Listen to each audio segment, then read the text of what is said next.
Sensory integrity merupakan proses organisasi ataupun interpretasi yang dilakukan oleh otak saat menerima informasi dari luar tubuh.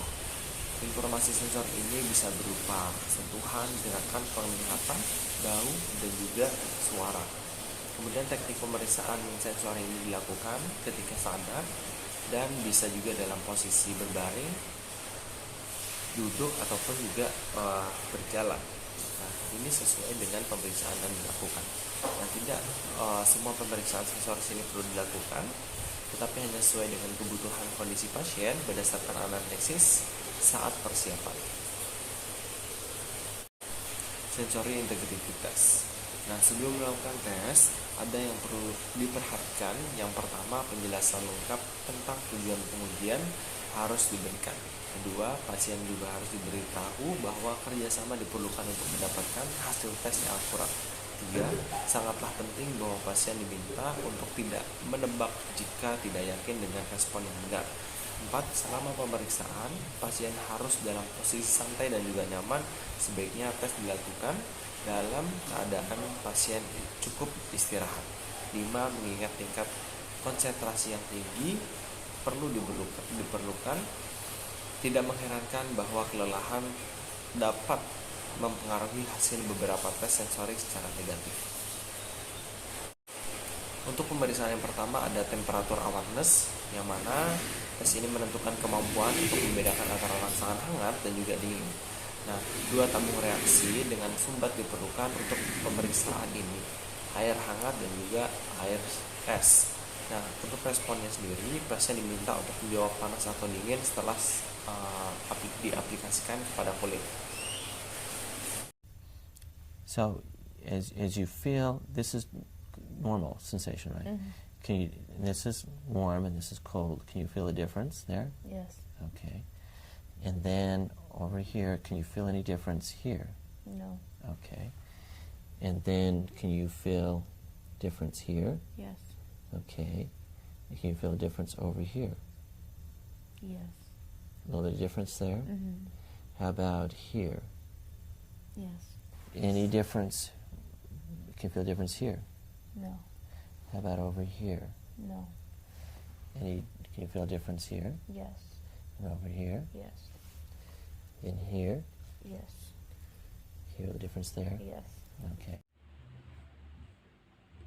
Selanjutnya ada motor function.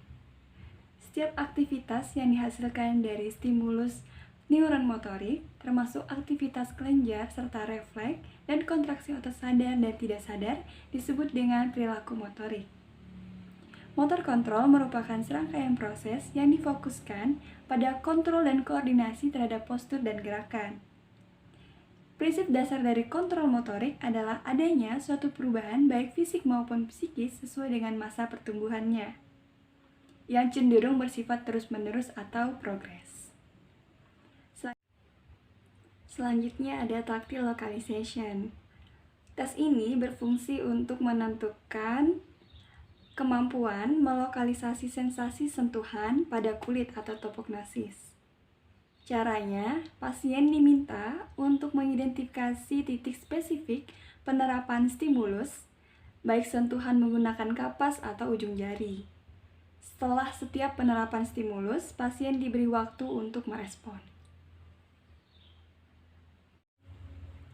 Selanjutnya ada The Wolf Motor Function Test atau WMFT.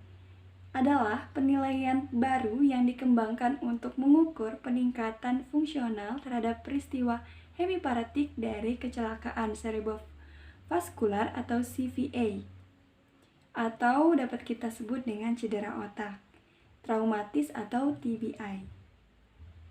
The Wolf Motor Function Test telah digunakan untuk mengukur kemampuan motorik klien kronis dari populasi dengan fungsi ekstremitas atas yang tinggi setelah CVA atau TBA.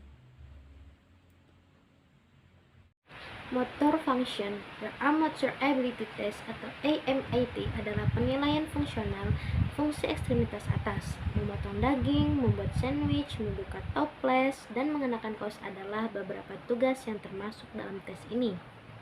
Untuk refleks integrity-nya, yaitu refleks adalah respon otomatis terhadap stimulus yang tidak menerima atau membutuhkan pemikiran sadar, karena terjadi melalui refleks arch.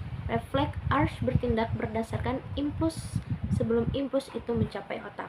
Refleks arch terbagi menjadi monosinaptik, yaitu mengandung 2 neuron, neuron sensorik dan motorik.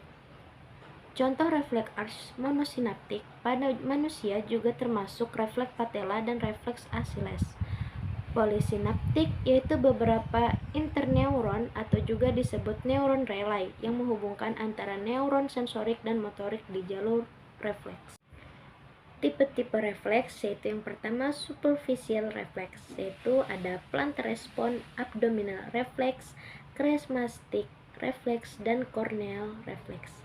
Selanjutnya yang kedua ada deep reflex, yaitu bicep, brachioradialis, tricep, dan major patellar reflex and ankle jerk.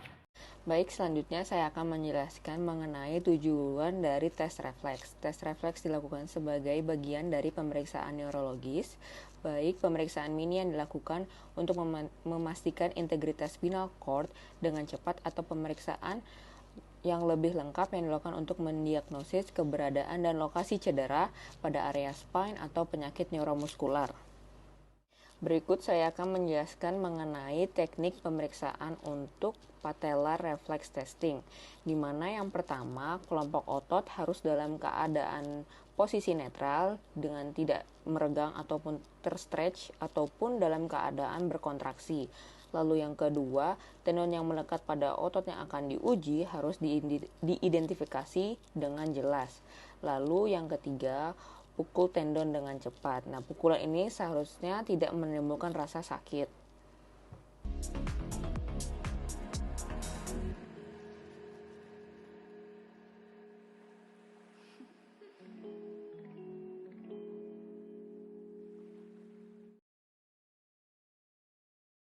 Berikutnya ada muscle perform.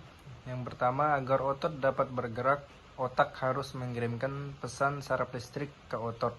Kemudian pesan ini berjalan melalui sumsum tulang belakang ke saraf motorik yang bercabang dari sumsum tulang belakang ke otot. Kemudian meninggalkan sumsum tulang belakang, saraf membelah menjadi neuron motorik yang kemudian membelah beberapa kali untuk menempel pada serat otot individu.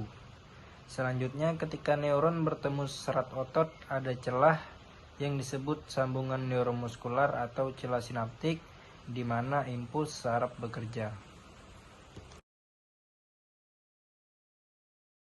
Berikutnya ada muscle pain. Muscle pain atau nyeri otot dihasilkan oleh aktivasi reseptor spesifik yang disebut dengan nociceptor.